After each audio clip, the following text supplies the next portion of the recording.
It's a huge pet peeve of mine that people think that by raising money, their idea is validated. It's nonsense. It's nonsense. And it's happening way too soon. If you've got a great resume and you're doing anything even remotely related to AI, people are throwing millions of dollars at you.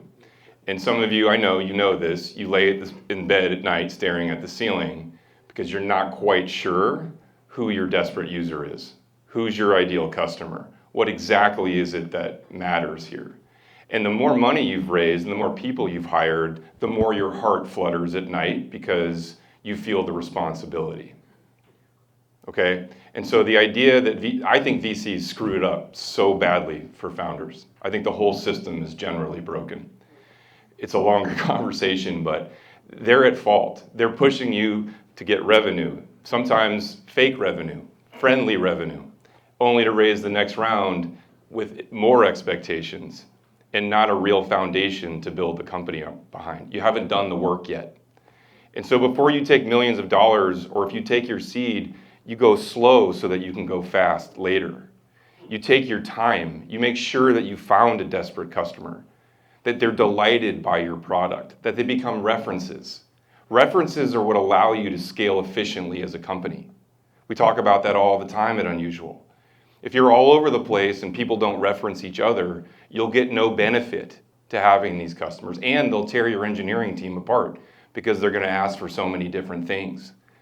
There's a reason that 15% of companies don't make it to B.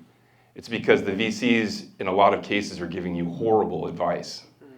They're telling you to go too fast, to focus on revenue, to not find the desperate customer. And then by the time you get to B, the investors start to hold you accountable. They look at the effectiveness of your growth. By the time you get to C, they don't even care what you built. They're just looking at your financials.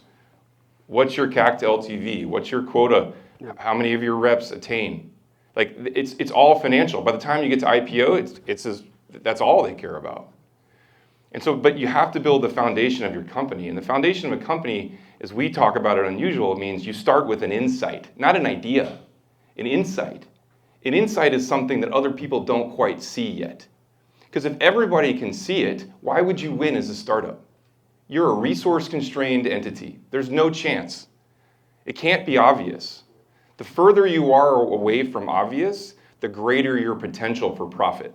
You understand? You have to be non-consensus to build something valuable. But that's risky as hell. But that's the whole point. Entrepreneur means bearer of risk.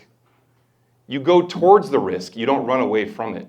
It's so counterintuitive. The more types of customers you try to serve early on, a lot of founders think they're de-risking the business. They're actually increasing the risk because you don't get referenceability eventually. You've got to be narrowly focused so you can build those references. It's very counterintuitive and very hard.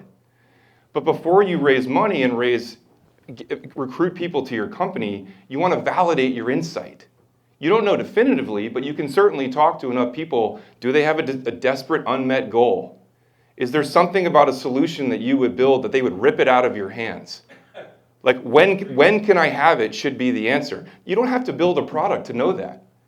You ever see Drew Houston's video for Dropbox? Yep. He had nothing. It was vaporware. But he knew for sure that people were, when can I have it? And so you don't need any money to do that. In fact, the more money you have and the more people you have, the harder it is to actually do that.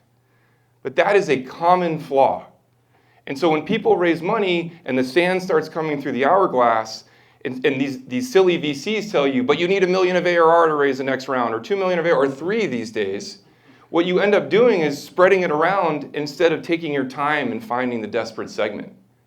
And this, folks, is why 15% of companies make it to B, and 85% don't. But the VCs don't care. They don't care. All they talk about is the outliers, because they make a bunch of money. I'm part of that, right, I guess? But it's a hell of a lot easier to make money on a management fee every year than it is to pick a good startup. So that's why the funds have gotten so big. But the funds are big, and they can't miss. So they can go back to Saudi Arabia or wherever and raise $500 million at a time. But that's why I'm so passionate about it, because you all lose. What you need to do to succeed is counterintuitive. It's really hard.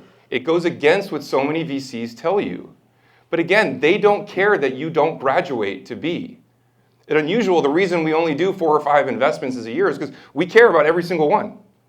We want to spend time with every single one of our companies. And we want to make sure that it's not okay that 1% of our kids graduate from college. Like, no, it's great for the VCs. It's not okay at Unusual.